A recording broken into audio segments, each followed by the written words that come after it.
What's up guys, I'm Brian Sakawa. Welcome to my kitchen. You're watching He Spoke Style, and today I'm showing you how to make 3 classic cocktails that are perfect for a New Year's Eve party.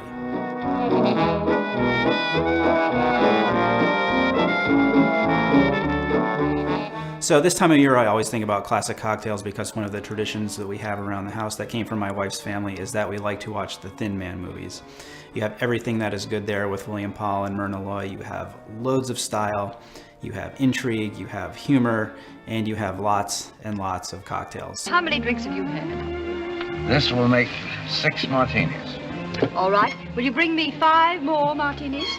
Leo, line them right up here. Yes, ma'am. So that's sort of why I wanted to make this video. Now let's talk about the drinks.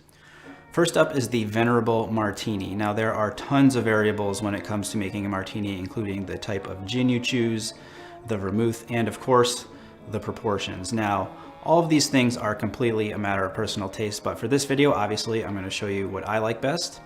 Gin.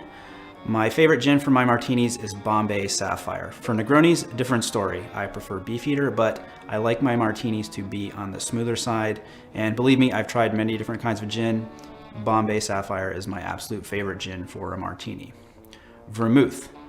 In my martinis, I prefer a French vermouth. Dolin is my choice. Now, proportions. Now, we can have a discussion about this in the comments, but I prefer a 2-to-1 gin to vermouth ratio, which is known as a classic dry martini. Modern versions, which are basically a glass full of gin with just the thought of vermouth, not for me. I tried the 50-50 version, which is half gin, half vermouth, because I feel like it's more like they were probably drinking back in the Thin Man time, but for me, it's not balanced enough. The 2-to-1 ratio is, in my opinion, what a martini should be. So, all right, let's actually make this drink. First thing you need to do with any cocktail you are making is to chill your glass. You're gonna fill it with ice and add some water. Next, we're gonna build our drink. 2 ounces of Bombay Sapphire Gin, 1 ounce of Dolin Dry Vermouth. Next, we're gonna add some ice and stir for about 30 seconds. Take your julep strainer and strain the drink into your glass. You can add a garnish if you like. Some people like olives. If I add a garnish, I typically use a lemon peel, but it is perfectly fine if you want to skip the garnish as well. Next up, we have the Rob Roy. A Rob Roy is very similar to a martini, except instead of gin, you're going to use Scotch. And instead of dry vermouth, you're going to use sweet vermouth. Now for the Scotch, you do not want to use a single malt. You want to use a blended Scotch.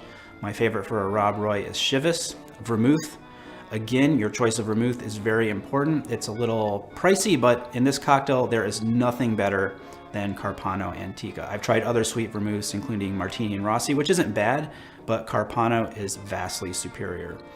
Now, another element you need for a Rob Roy is bitters, and not just any bitters, you need orange bitters. The best orange bitters you can get for this cocktail are Regan's orange bitters. First step is we're going to add 2 dashes of our bitters. Now, what is a dash of bitters? According to a good bartender friend of mine, a dash of bitters is whatever comes out of the bottle, so don't overthink it. So like our martini, we're going to use 2 ounces of our base spirit here. That's 2 ounces of blended Scotch. Unlike a martini, you want to favor the Rob Roy a little more towards the spirit side. So instead of 1 ounce of sweet vermouth, we're going to use 3/4 of an ounce. Stir again for about 30 seconds. And strain into your chilled cocktail glass. All right, this last cocktail, I'm not sure exactly what you call it. Growing up, my family called it a highball, and since I associate this with Christmas time and the holidays, I have come to call it the taste of Christmas. It's probably the simplest cocktail you'll ever make. Definitely nothing fancy, but that's not the point. All you need is Seagram 7 and ginger ale. I don't even measure this drink. I put a big piece of ice in a glass, pour about this much of Seagrams in, and top it off with some ginger ale and give it a little stir. Cheers. So those are 3 classic cocktails that I enjoy during the holidays. Leave your favorites in the comments. Let's argue about the perfect gin to vermouth ratio for a martini. Thumbs up if you like this video, hit that subscribe button, and until next time, have a very happy new year and stay tailored.